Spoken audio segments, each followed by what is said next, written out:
So I'm going to stick to my main point today on the Savage Nation. Maybe a larger audience will finally hear what's at stake.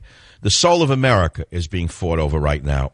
You have the first naked Marxist president in American history, but he is so guarded, so carefully controlled, so protected by the atheists in the media that the average American doesn't even know what's going on under their nose. They have no idea what will happen.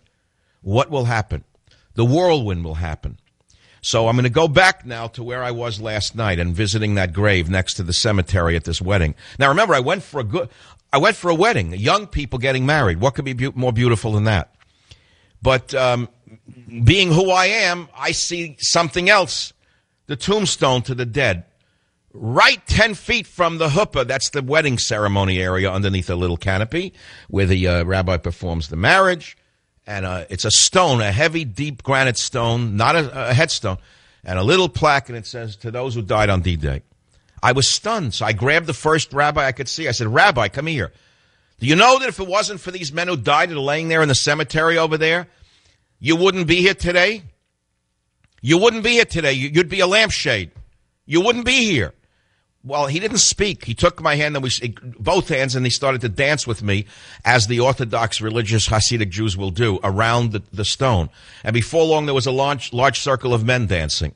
And as I said to you earlier, later that night, I knew I'd have crazy psychotic dreams, and I did. I was afraid to go to sleep. I couldn't sleep all night because that was only one occurrence in this foggy, windy, cold, overcoat, scarf evening of the wedding.